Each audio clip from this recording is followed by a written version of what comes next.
So we're here, we tie up with James, boom, I push, pull, I snap James down to all fours. Now, when we get here, I want to review a couple things that we were messing up last week. One, my front shoulder should be right on this crown patch that he has right here. And that's where all my weight should be going. So when I'm here, I'm not on this knee, I'm not anywhere. My weight's here, and I'm on James, making him carry all 200 pounds of me right now. I'm 200 pounds of sexy right now for that match I have coming up. So, he's got to carry all that on him. That does a couple things. If I leave my weight off of James, he can move. He can start doing things. And guess what? Next week, that's what we're working on, is what to do when they're not doing it right. So I have to make sure my weight is on him and he is carrying me, okay? Two, I want to make sure I'm on active toes so that I can move. If I'm on my knees, Asher, what's the first thing I have to do to move? Get off. Get onto my toes anyway. You've added an extra step in an already complex fight. Stay on your toes, all right? Now, when we're here, variety of options of how we're going to attack. Today we're going to focus more on a couple of the other chokes that we didn't work last week, but we're going to review my favorite choke. So we're here, boom. I get here and I get control of this elbow. All we're going to look to do is I've sat James back into his hips here. See how James is sitting his ass to his ankles right here? That's what I'm looking for. As soon as I do that, the hand that is cupping his chin is going to stay. The hand that is on the elbow, you guys were struggling with this last week, step up and shelf that. Because you guys struggled with sitting through it last week. My other hand cups in, and I slide this shin in as a shield.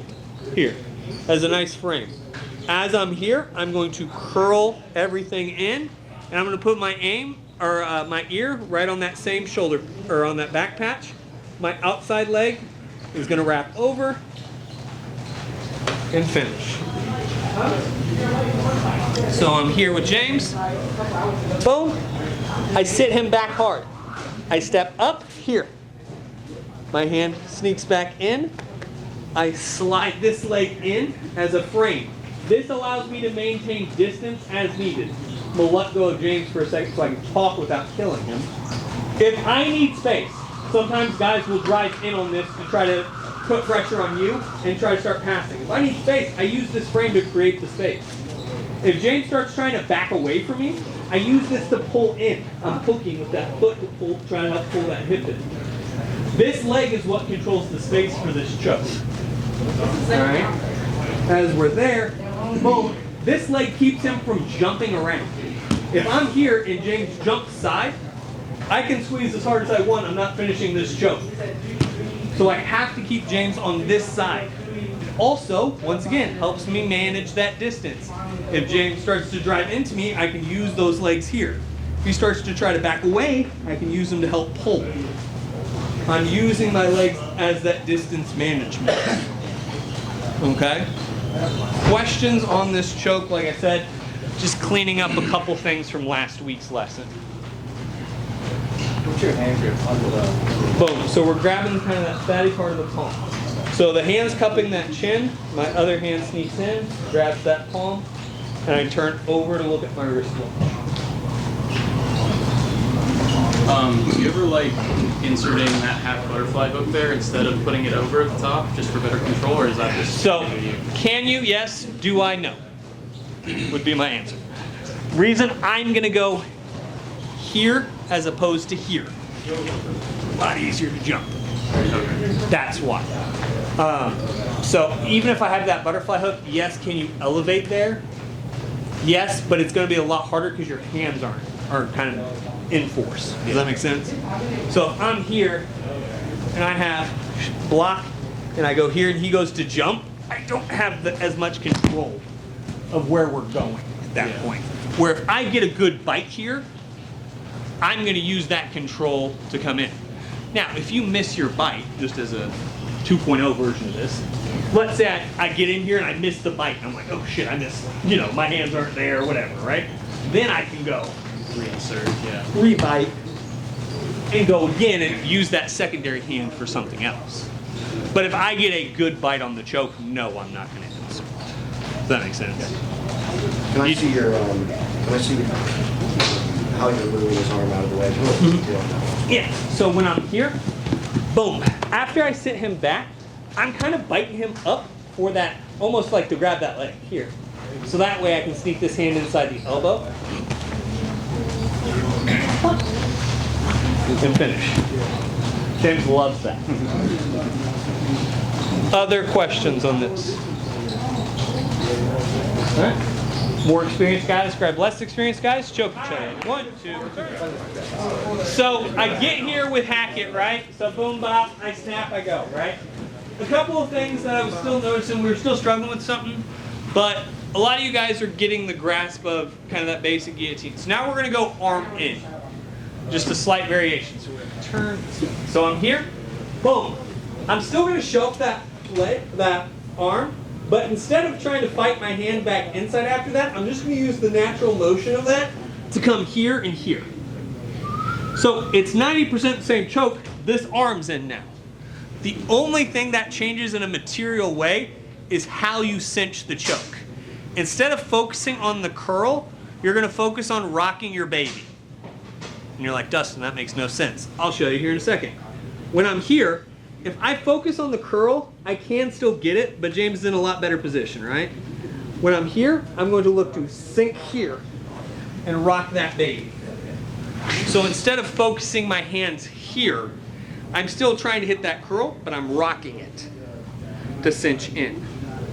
To clear the arm, right? Yeah, it helps clear the arm space that you created. So I'm here with James. Bop, I'm here. Slide in with that hand grip. I'm still here. I'm just looking to rock that baby, and then cinch. So it's just one slight adjustment. Rock, then turn.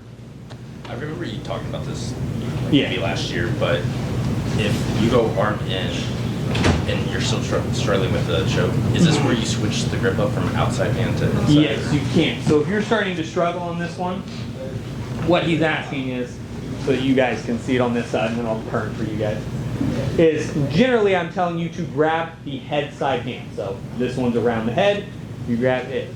If you're struggling with this, you can grab the arm side hand and use that to cinch. 9 times out of 10 though, I do like to keep biting with the head side. So for these heathens, so they see, just do it on the other side here. Boom, what he's asking is for this hand, generally I'm grabbing this way. You can adjust to the opposite side grip. Here, it's just a slightly different choke. Like I said, 9 times out of 10, you want to grab the head side hand. Okay? Like I said, 90% the same choke. The only difference is you have the arm in place, you rock, then cinch.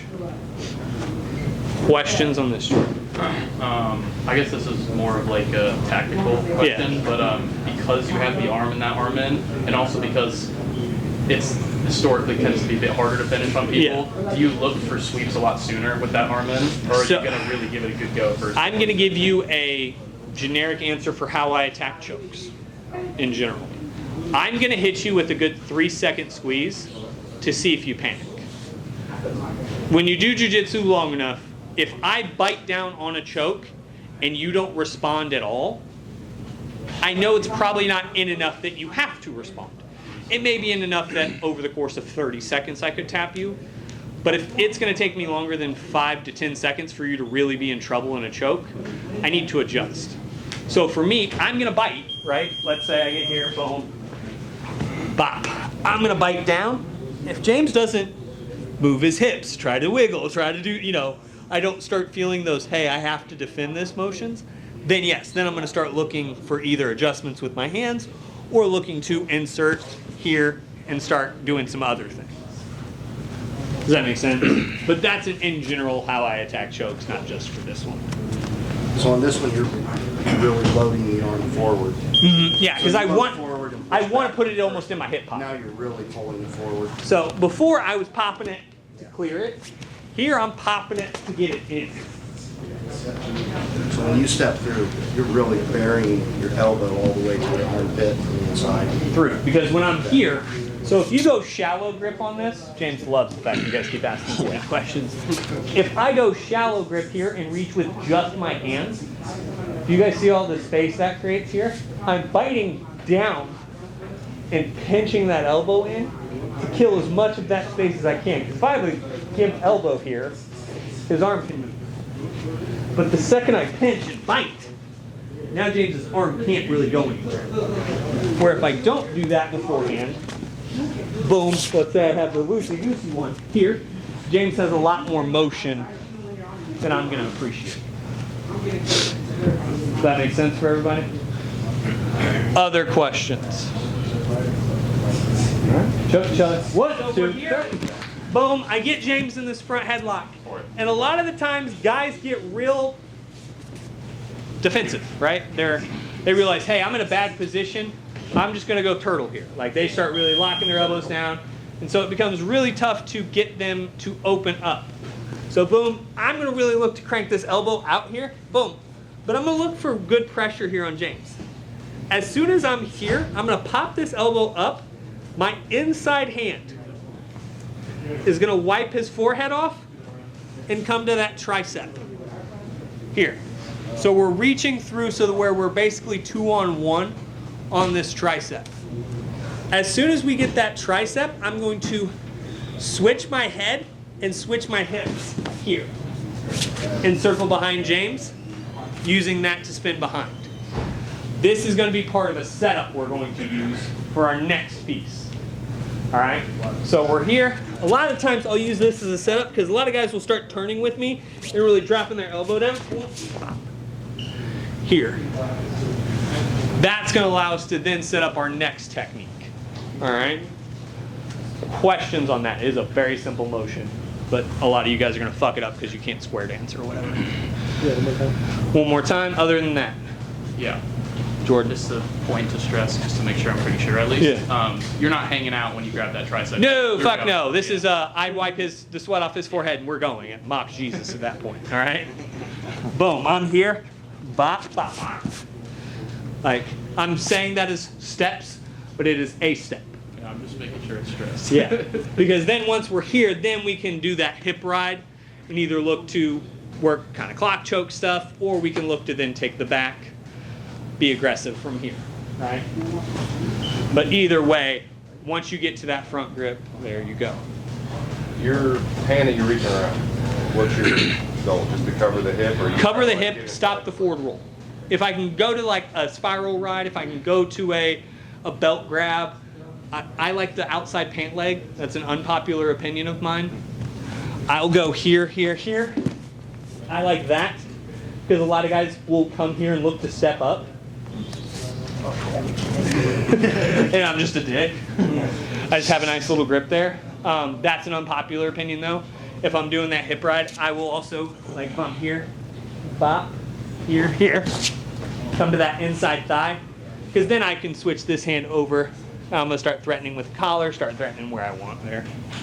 Jordan, just because I'm curious, does that outside pant grip stop the roll, or do you have to re-transition to the hip? It should stop most of the roll, unless they're just fucking huge. Yeah, that'll stop most things.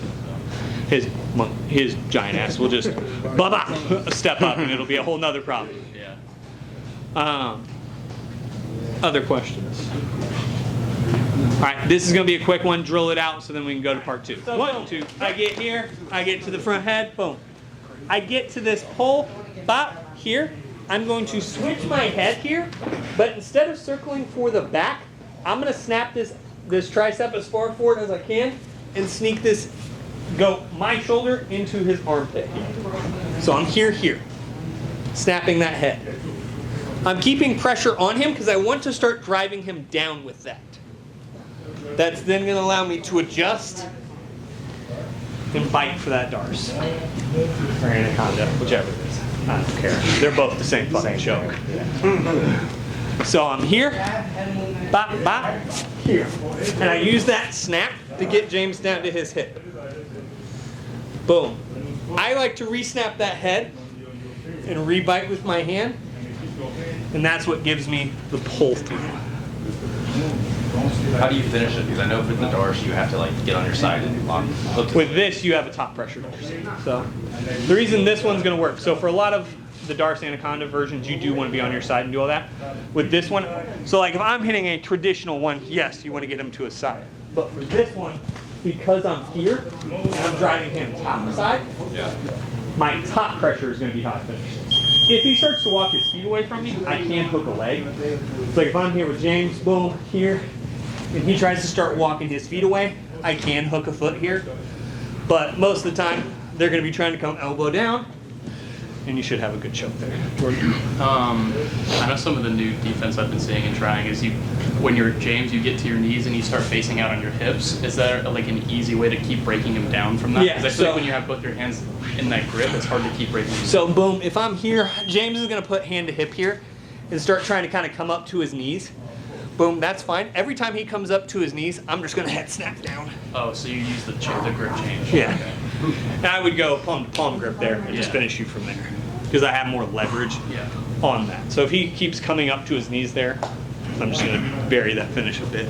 And at that point, just a race on if you can. Yeah. If he comes up to his knee, here's the thing. I get this, boom. I can't get him broke down. He stays up on his knees. Great. You have his back, you can still start doing stuff. Switch it up.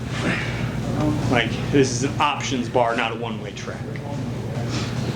Other questions? Can I see that one? I want to watch the details on what you're doing when you actually do your slide around.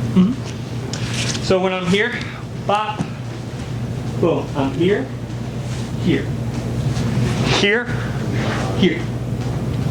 Head snap, pull him down. Once I'm here, snap, reach. You can come wrist to wrist like we were last week, or come palm to bicep. So your chin strap literally slides across and stays. Boom, and underneath, and I'm snapping the back of that head, pulling that down. Here. Yeah. Okay. Yes. One more time on that, please. Yep. So when I'm here, boom, I come through. This hand comes up, and I'm using that as a grip to drive him down. Then once I'm here, like I said, you can go to that palm to palm grip, like we used last week.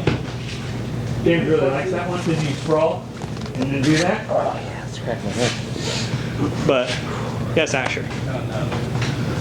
Just grab it. Oh, okay. Thank God. I appreciate that. Questions on this one? All right. 1, 2, 3.